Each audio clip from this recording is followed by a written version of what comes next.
Welcome, welcome, welcome. I'm Dr. Arnold Nerenberg. It's a pleasure to be here with you. Been in practice as a licensed clinical psychologist since 1974, and I've been on this earth since 1941. I had this funny thought when I was introducing myself. Say, I'm still Dr. Nerenberg. I'm still Dr. Nerenberg. Every week I say that's Dr. Nerenberg. I introduce myself this way, and I want to say I'm still Dr. Nerenberg. Well, silliness aside, the title of today's presentation is How to Bounce Back More Quickly. How to Bounce Back More Quickly. The subtitle is Increasing Resiliency and Self-Regulation Through Honor. Increasing Resiliency and Self-Regulation Through Honor. Everybody gets angry, irritated, consumed in negative thoughts sometimes. Situations come up at work. Something happened with your supervisor, your manager, your coworker. You feel stressed out. You get a bad reaction to it. You get angry, hurt, humiliated. Everybody goes through this. Every normal human being goes through this. Or you have a boyfriend, a girlfriend, a wife, a husband, and some issue comes up, some misunderstanding, you're upset, you get a bad reaction, you feel misunderstood, you're not valued, you don't feel appreciated. You're getting these thoughts. Every human being goes through these issues. Something happens to a loved one, you have to go to the hospital, or they're sick.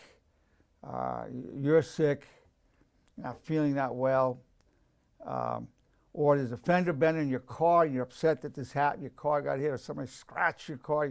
My car, I just bought this new car, the fender's bent, or somebody took a key on it and scratched it. These are all the things that normal human beings in the year 2022 in America that we go through, and throughout the world. We're all going through issues of this sort. Every normal human being has that. And you're down. I mean, I see people go through tremendous workplace stress, and the spin off of that is anxiety, depression, panic attacks. Welcome to the club. Which club? The human club. This is what we human beings go through. This is the reality of what happens.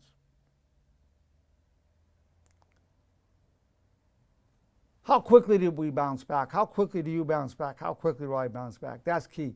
How quickly do we recover from it, move on, and hopefully come back stronger than ever? How quickly, I'm here to tell you how to increase resiliency, which is really coming back quickly on our feet. We get knocked down, come up, boom, boom. We have to go this way to get out of the way of something. We go that way, we come back in. So the idea is increasing resiliency, and to do that, we have to have self-regulation mechanisms. What do we have to tell ourselves to help do that? And the teachings of honor are a perfect venue for that self-regulation, that increased resiliency, and we would bounce back more quickly. So we're going to get knocked down. The whole way of honor doesn't mean you don't get knocked down. Doesn't mean you're not going to get stressed. Doesn't mean you're not going to get depressed or anxious for a period of time. No. But it means you have a self-regulation mechanism to get you back on a stable course, and that's being resilient through self-regulation, through honor. It's a very powerful and more common parlance coping mechanism is the teachings of honor. Now, one of the commandments of honor is I'm grateful for the power I gain from hardship. I'm grateful for the power I gain from hardship. So we look at our lives, we can look back and say, wow, I went through that. It was tough, but I'm a better man for it. I'm a better person for it. I'm a better woman for it. I just went through, I got a lot out of it. I hated it at the time, but boy, I came back better, stronger, wiser. The key is not just looking back, But while you're in it, you're knocked down, you're wobbling, you're a little bit off, you're off balance, to be able to say then, I'm grateful for the power I gained from hardship. In the midst of it, the key is to be repeating the commandments of honor, and there are 4 of them, often enough so that when you're in the middle of it, you're able to say it. And I'm defining honor as loyalty to your highest constructive values as enshrined in the 4 commandments of honor, while striving to cause no harm emotionally and physically. When people get off-centered, they need to get grounded. People tell me the commandments of honor and the bridge and the way of honor grounds them. Here's a big problem. When you're being knocked down and knocked around, you make it worse. You do things to make it worse. Instead of making it better and getting yourself on target, you make it worse. We all do that. We add fuel to the fire. You're getting in an argument with your spouse. You don't really want to be doing that. You love your spouse, but you're saying hurtful things back. That's making it worse. You feel offended. You say something nasty back to deal with your pride. Made it worse. That's bad. That's bad self-regulation. That's negative self. That's not going to lead to a lot of resiliency. You say something and it comes back and it's back and forth. So the key is to not cause more harm. The situation is what it is, but we don't want to make it worse. That's part of resiliency, and that's part of what honor is about. So I'm grateful for the power I gained from hardship. Now, there are some derivatives that we're going to talk about that really help us become more resilient and bounce back more quickly. Now, each of the commandments of honor has a particular wording that makes it more psyche available. More psyche available. Let me expand a little bit on the concept of psyche available. You've probably heard the term bioavailable. If you take, let's say, resveratrol, which activates longevity pathways by increasing the telomerase enzymes to increase the length of the telomeres, which is associated with longer life. But it becomes more bioavailable when you take that resveratrol. If you take it with fish oil, it makes it more bioavailable. There's a whole delivery technology of how to get probiotics and different food nutrients into our system through delivery systems, so it becomes more bioavailable and doesn't get destroyed in the digestive tract. Now, that's a metaphor for what I'm going to talk to you about. For something to be psychologically available, psyche available. Psyche available. I worked out over a 50-year period the exact wording to give to you that will maximize how psyche available these concepts are. And all these teachings are totally consistent with whatever spiritual or religious path you follow. It doesn't contradict it. As a matter of fact, it's totally consistent with it. Grateful for the power I gained from hardship. So here's one derivative of that. I call that the warrior's commandment of honor. Because a warrior, in the definition that I bring, is one who seeks to gain power from hardship. A hero is somebody who steps in the way of harm to protect another. But a warrior, it could be involve that and more. A warrior would do that, but a true warrior seeks to gain power from hardship. So one of the derivatives, I intend to come back much stronger than ever. So you're going through something, a hurt, a humiliation, some kind of loss.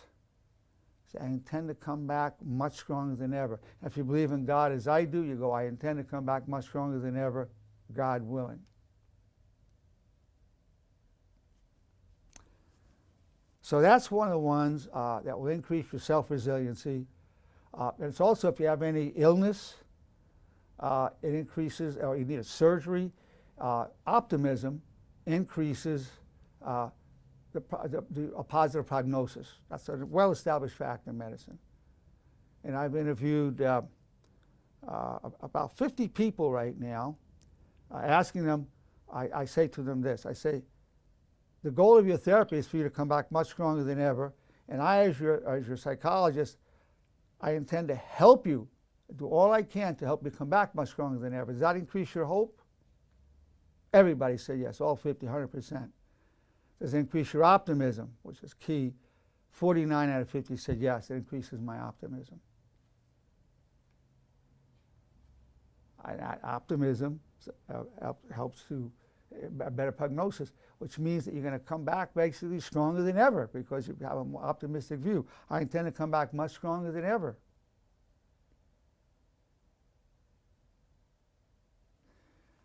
Let me tell you something about your suffering, the humiliations and hurt and the losses you have. Without suffering, you cannot achieve wisdom. It's impossible.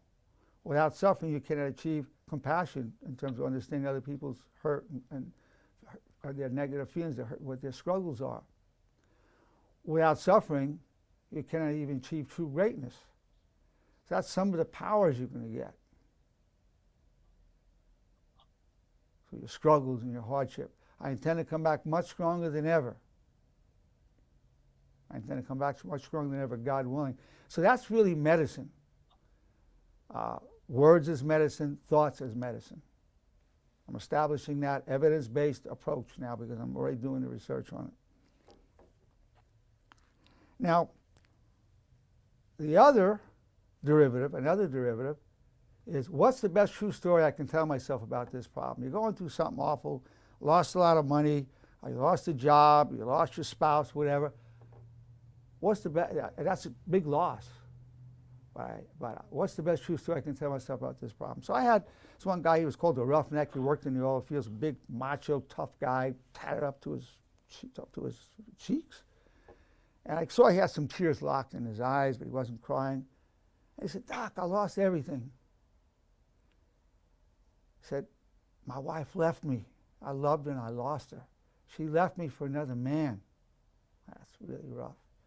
Then he said, she took my kids. I don't even know where they are. I lost my kids. I was so stressed out that I couldn't make the payments on my house, on the mortgage. I lost my house, lost my wife, my kids, and my house.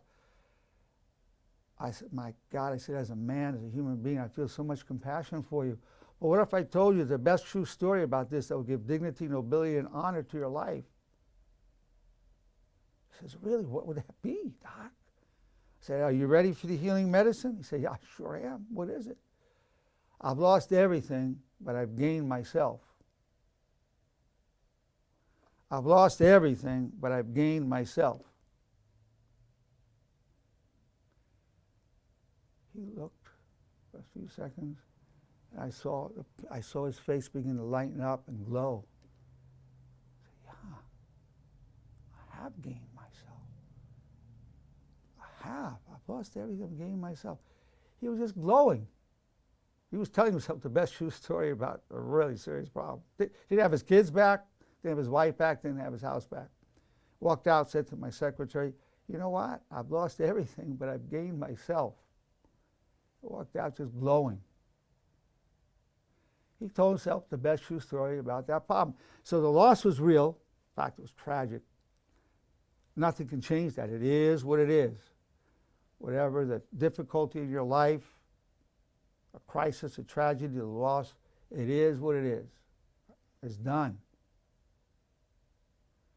But it's only half the story. There is a best true story to tell ourselves about that, and that's the gain. So you go, what's the best true story I can tell myself about this problem? This increases the resiliency and a way to self-regulate. Or we don't become just in that vortex, in that rabbit hole. We can't come out. You have this power. This is a great power for you to have. Self-regulation, bringing us to resiliency through honor. It's amazing.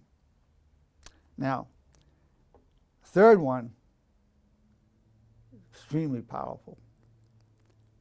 Now, if you believe in God as I do, I'm going to talk about if you believe in God, if you don't believe in God. For a person who believes in God, I'm extremely grateful for the gift of the trials and tribulations that bring me closer to you. God, I'm extremely grateful for the gift of the trials and tribulations that bring me closer to you. Wow. Gift. Or if you don't believe in God, say, I'm extremely grateful for the trials and tribulations that bring me to my higher nature.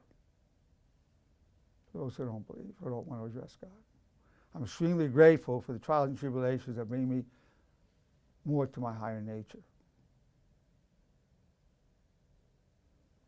Now, you go, wow, this is really hard. I'm going through this. I lost this. This was taken from me. What a gift. Wow, this is a great gift. Oh, so not grateful, extremely grateful. Wow.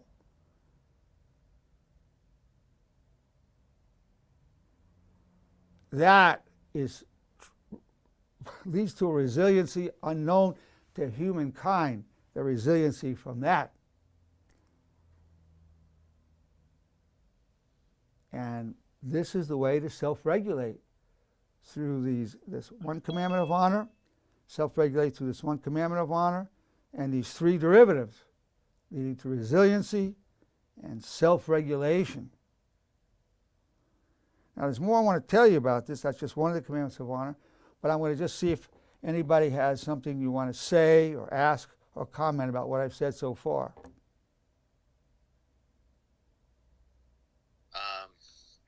Self-regulations. Every time when I catch myself with like in an argument or anything like that with my spouse, I always think about the commandments all the time before even saying something coming out of my mouth. I just mentally I think about them, I repeat them, and then I stop myself before saying something coming out of my mouth, and then that helps me basically be respectful to my spouse. You know, respect is one dimension of honor, which is very powerful, Raimundo. I mean, what you're achieving there is like a miracle. You've gone beyond the lower nature into the higher nature. Now, along those lines, we have the bridge, which is a bridge between honor and reality, which leads to extreme resiliency. And the bridge is this: what's the most honorable thing to think, say, and do? What's the most honorable thing to think, say, and do? So we do the commandments of honor, the 4 commandments of honor, and the bridge 3 times a day, because the repetition is preparation for application. In a situation, we don't say what's going to make me happy. So once you follow the path of honor, you're no longer looking for happiness, you're looking for honor, knowing that honor is the foundation of true happiness. You can have fun and excitement without honor, but not true happiness. So we who follow the path of honor, we seek honor. And we don't seek happiness, we seek honor. What's the most honorable thing to think, say, and do? Of course, on that foundation of honor, there'll be happiness upon happiness that's possible. Without honor, you can't be truly happy. You can just have excitement or fun for a little while, which might cause you misery later. So, what's the most honorable thing to think, say, and do? And I call that the bridge between the teachings of honor and reality. Leads to tremendous resiliency. Tremendous. Now, we've talked about the commandment of honor, 3 derivatives, and the bridge. Tracy, is there any comment you want to make about that or question?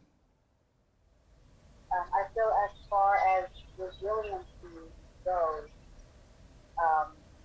when people realize that they have honor within them, that they can call up and arise, they can put themselves in a better place mentally. When they have honor, they can arise and put themselves in a better space mentally. That's what it's about. It is resiliency, absolutely. And what you say is, of course, true when you say repetition is preparation for application of each of these commandments to command the honor that we have within ourselves to come out so that we can grow and apply them to our life. Exactly. They're really self-commands. Just like as Tracy was saying, these commandments of honor, we already have that within ourselves. We're just commanding it to rise into consciousness in terms of thought, word, and action. Absolutely true. Self-commandments. Absolutely. Yeah. Okay. Excellent. So now the next commandment of honor that increases. Now, let's say I'm extremely grateful for the gift. I can't emphasize enough. I'm extremely grateful for the gift that brings me closer to God. I'm extremely grateful for the gift that trials and tribulations that bring me closer to you. I can't even tell you how powerful that is in terms of resiliency and self-regulation. You have to use it to see what that does. Imagine you're going through something really bad, which we all do, and say, whoa, God, this is awful. But I know it's a gift. It's a gift. And I'm extremely grateful for the gift of this trial and tribulation that brings me closer to you. You know, most of us turn to God more when we're hurting. I mean, when things are going well, we try to thank God and be grateful. But there's nothing like pain and suffering to drive people there. There's nothing like that. That pain, that suffering is a healing medicine in itself. It sure doesn't feel good at the time. I'm not saying it feels good. I'm just saying it's part of a healing medicine because it brings us to higher levels of consciousness, ultimately. You go through enough loss, enough suffering, you start going, well, what's it all about? What really matters? You start asking some pretty broad, deep questions, which are unlikely to be asked if things are you're just having fun and enjoying life, which is wonderful to have fun. It's wonderful to enjoy life. We all want that, and we're going to have that. But we're also talking about how to bounce back more quickly. That's the topic. So now we have one that's God, your wish is my only wish. I call that the mother commandment of all the teachings of honor. God, your wish is my only wish. For those who don't believe in God, that we use, I seek always to serve my highest values. I seek always to serve my highest values. So let's use this in terms of God. So let's say my example, when I was 65, I was diagnosed with prostate cancer. It was an intermediate amount, and it was somewhat aggressive at the time. But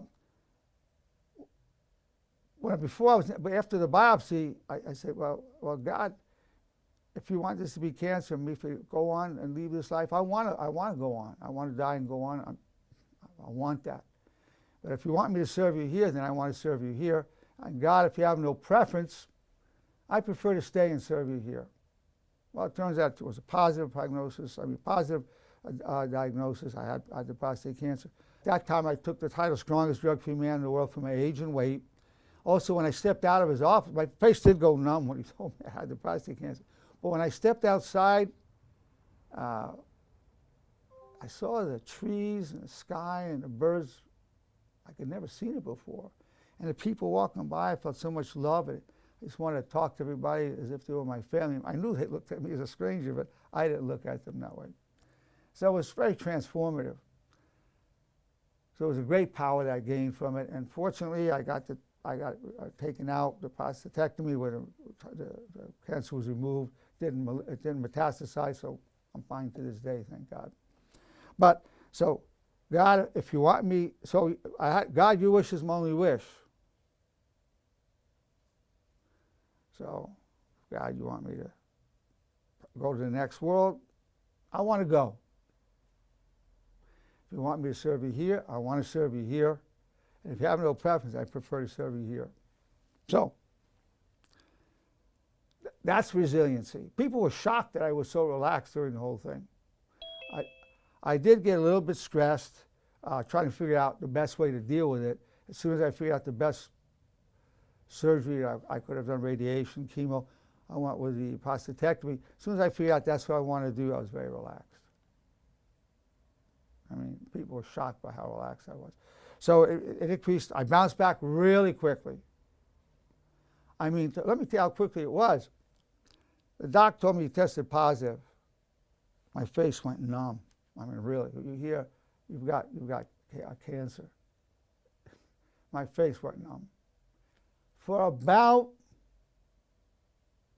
15 seconds, 20 seconds, and I bounced right up. And I never went back into it, the stress. I was totally elevated. That's resilient. Now, I talk about bouncing back quickly, bouncing back within 20, 30 seconds from a diagnosis of cancer.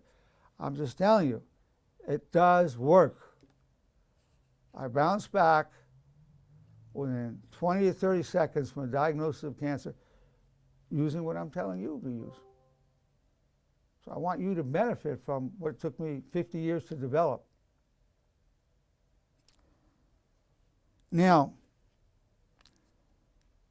another one that will get you, increase your resiliency, a third commandment of honor, is I wish you well. You're feeling angry, you're upset with somebody, you felt insulted or treated unfairly. Well, the thoughts that you get that pop in your mind do not define who you are. It's based on your genetics, family upbringing, societal norms. When you balance it with I wish you well, so you have this negative thought, I just want to tell this guy off. I wish you well. But it's not the first time he did. I really want to tell him off. I wish you well. So you balance it. That will increase your resiliency. Now, I have to tell you that negative thought of anger is much stronger than well-wishing, I wish you well, much stronger for the short term. But it'll come back less often and with less intensity because you're balancing, you're committed to placing honor before anger. Ultimately, you want to place honor before pride. You definitely want to place it before your anger. And that takes me to the Supremacy of Honor Code. That's a couple of the pointers from the Supremacy of Honor Code, those 2 points. So I wish you well. Helps you come back away from being consumed in negative thoughts and plotting revenge and whatnot. Now, when we follow the way of honor, it doesn't mean we let people step on us. No, we do what we can to neutralize. We don't seek revenge. We seek justice. We don't seek revenge on this path. We do seek justice to neutralize what that person's doing and take whatever the honorable steps are and move on. So that's resilience. That is what resilience looks like. I've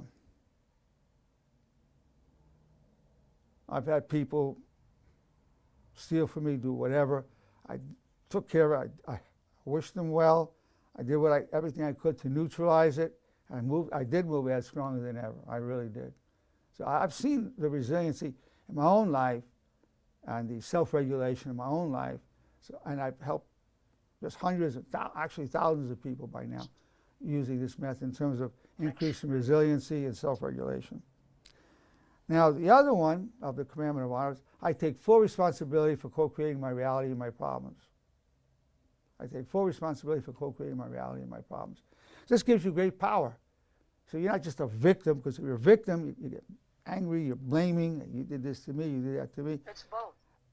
Or you get angry when you feel like you're a victim. You say, well, I co-created this. I take responsibility for that portion. So that reduces the victim mentality, which in turn allows you to bounce up more quickly. You will bounce up more victim. Keeping a victim, and sometimes a person truly is a victim, but 99.9% of the time we're not. We co-created it. Occasionally there is a true victim. You're walking down the street, somebody shoots the person, that's a victim. But mostly we co-create this, and then once we say I co-created it, then we have the power to unco-create it and not stay buried in the thought of resentment and blaming. Blaming is torment. That blaming will eat you alive. Eat you alive. And resiliency, bouncing back up, and self-regulating ourselves means going past that as quickly as possible and taking responsibility for co-creating. We may not have created the whole thing.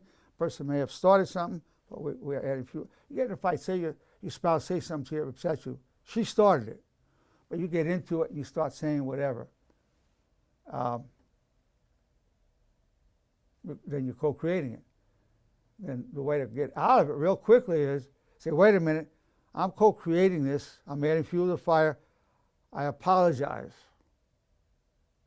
Now, that will give you more resiliency within yourself, and in the relationship, be more resilient. Instead of the relationship going down, it'll come back up. Now, the full apology, when you want the full power, it goes like this. I apologize. I was right.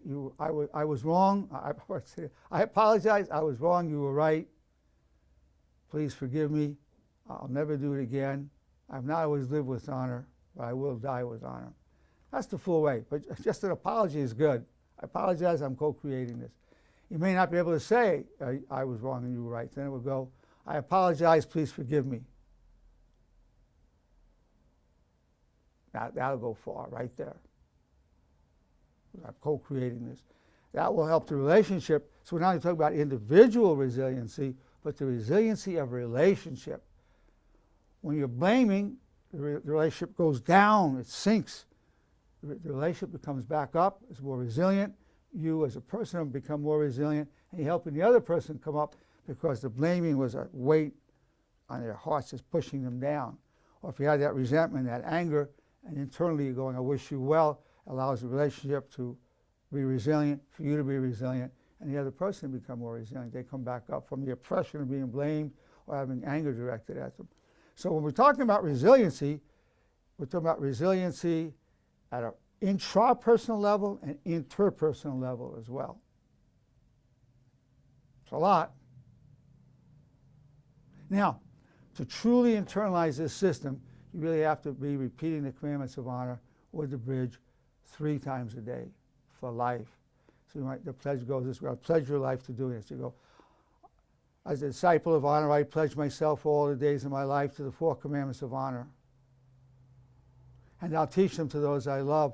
I'll repeat them every morning, afternoon, and evening, and I'll listen to myself recite them. So you got the 4 commandments of honor, a lifetime commitment to them, and to saying them 3 times a day, and the bridge where you're looking to apply it in any situation that comes up.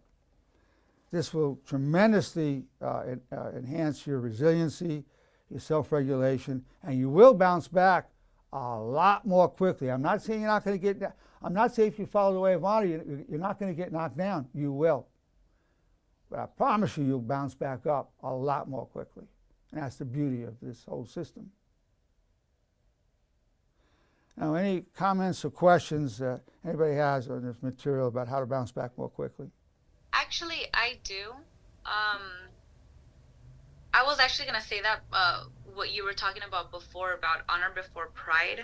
I feel like for me, that's the one that's the most important one, even though all of them are very good, but that's the one that's helped me out the most, because one of my issues was having a lot of pride and not really, and just you know, not really accepting what I needed to do to kind of make things right. So I feel like that kind of really helped me out. And also, like you said, saying the commandments of honor 3 times a day for the rest of your life so you don't forget. That is definitely one thing that a lot of people don't understand, that even though you're doing it throughout this process, once you stop, you will eventually forget it, and that's when you just can, you know, go back to some of your old ways, and you don't want to do that. So I think that's like very important. It's essential. Yeah, as soon as you stop saying these things to yourself, it won't be long before you'll forget. And one of the great tragedies, I'm glad you said that, Kimberly, one of the great tragedies of life is to know the truth that will set you free and not live that truth. Whew. Knowing the truth that will set you free and not live that truth. The only way to live the truth that you know, you have to keep reminding yourself. 3 times a day is a good rate. You have to keep reminding yourself of those truths. Yes. So I was thinking about, you know, you saying repeat it 3 times a day for the rest of your life. Yes. Do you, because personally I think once you repeat something so many times, at some point it's not about repeating something, because personally, you know, I think it literally creates some neurological pathway for us to perceive certain situations, you know, the way we want to, right? The way the command is basically goes. But don't you think eventually it just becomes your way of life rather than just repeating it? What's the very wow? Yeah, at some point you don't need to repeat it. Wow. Sure, it's good. Sure, it's keeps you on track. But realistically, unless there's something wrong, I don't believe that's even necessary to repeat something for the rest of your life. Okay, good point. I'm so glad, Diana, that you brought that up. So glad. Excellent, excellent point. Well, let me give you an example. You know, you do have some different ways. There's a truth in what you're saying, but at the same time, let me give you one example. When I was about 31, I discovered how taking responsibility set me free. I felt so good. I mean, I was getting into arguments at that time with my girlfriend at that time. And then once I started seeing I have responsibility in this, I was really liberated. And it went on for maybe 3 months. Then I forgot about it for about 30 years. And I rediscovered it. I said, okay, I better keep doing this 3 times a day the rest of your life, the rest of my life. So I'm not saying, I had that. I had about, 3 weeks, maybe a month of being transcendent with it, helping me enormously. Then I lost it for 30 years. Honestly, 30 years I would be blaming and just lost that truth. But you get busy, you got so many things you're thinking about or other truths that you find. There's so many wonderful sayings and truths, but I've chosen these as the ones that are most psyche available, that will release us from much of what holds us down in this life so we can bounce back more rapidly. So I would say that it's going to help ensure that it stays part of us.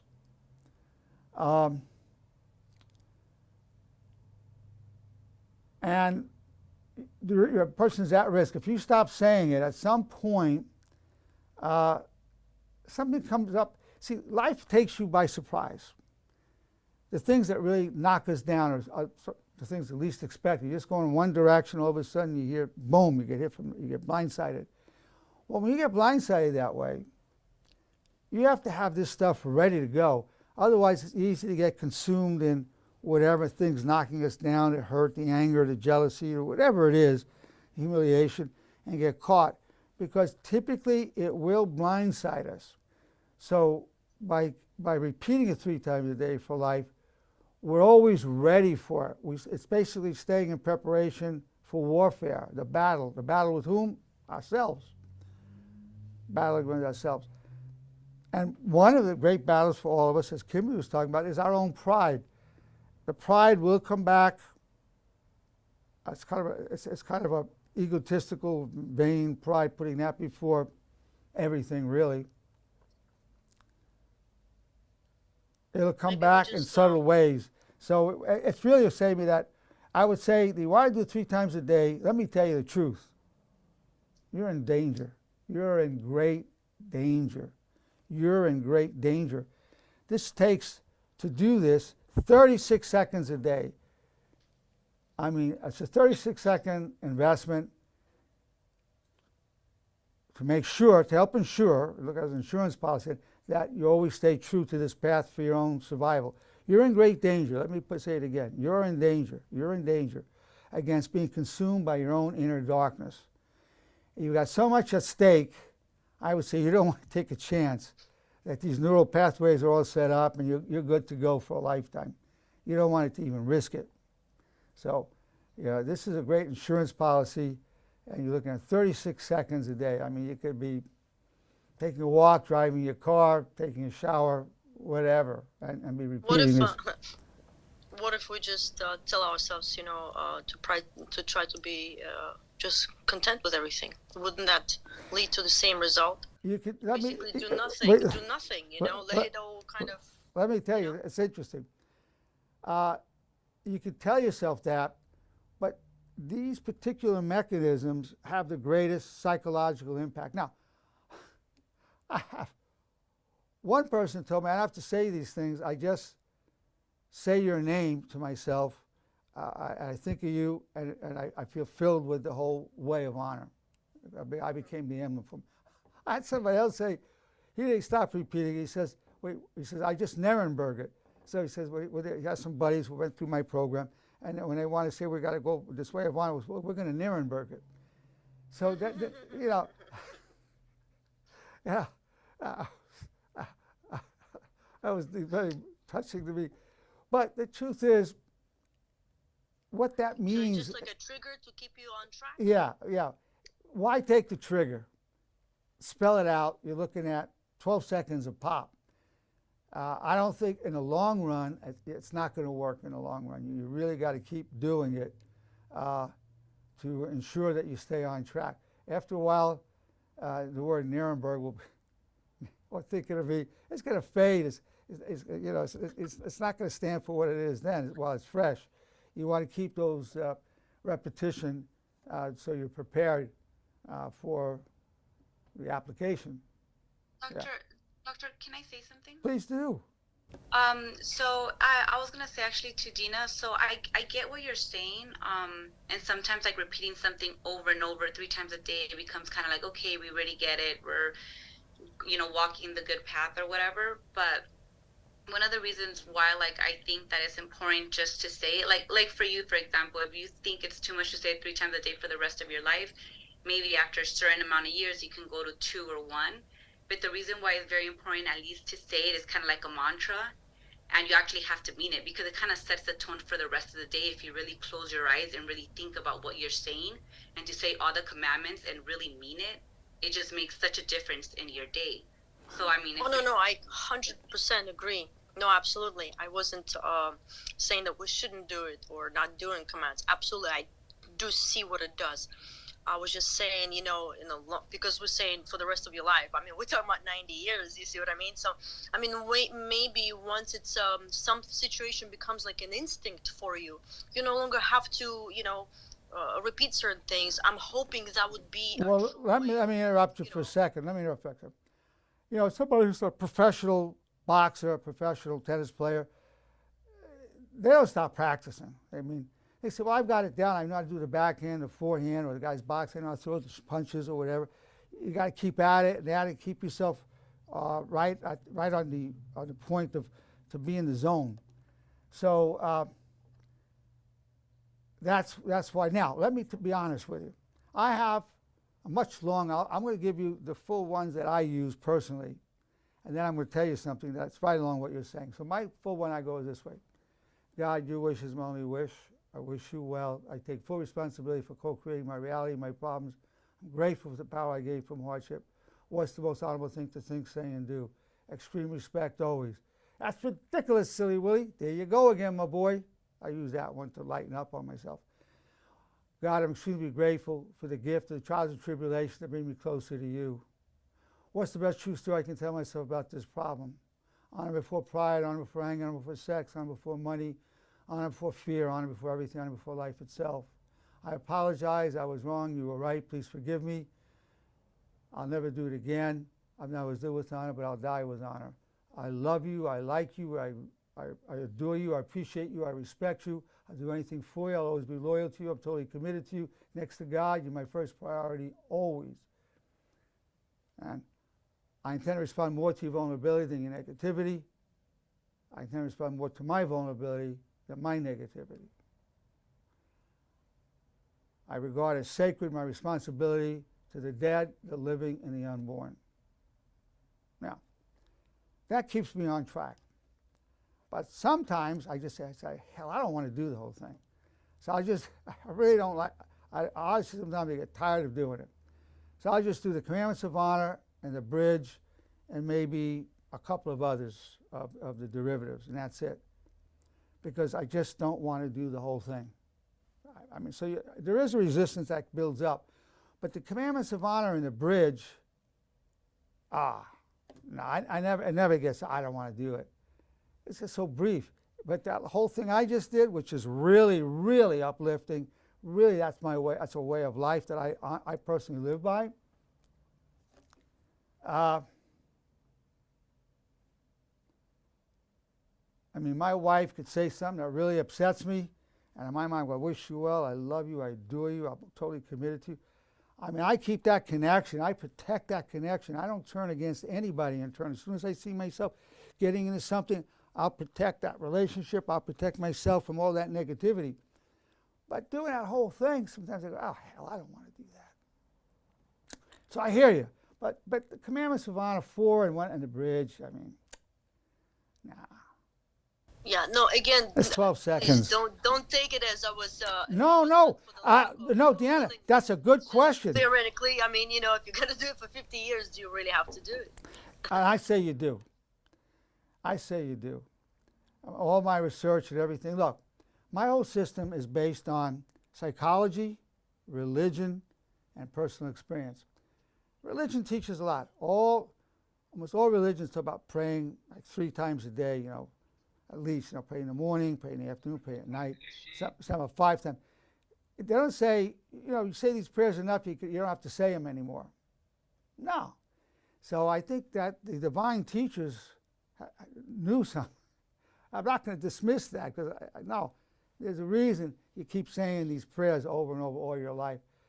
So it's based on that. And also I've watched myself know things that help me, and when I didn't keep reminding myself, I would forget it. I would not live it. So really, by repetition, you're really reminding yourself. You're reminding yourself of your priority in life. But I'm really glad you brought the point up. For me, I get sick and tired of doing that whole thing. I don't want to do it today. I don't. But I do the commandments and the bridge, and a couple of the derivatives. So good point. And I'm really glad you brought it up, Deanna. I want to thank everybody truly for being here, having a great discussion. These points, these were great points, every one of them. Every one of the points brought up were great and stimulated me to give more knowledge and information on our presentation here. So I'm extremely grateful to you. I'm also grateful to you to be in your presence and have the opportunity to give this to you. It adds tremendous meaning to my life to be able to do this for you. So I thank you for being here, sincerely.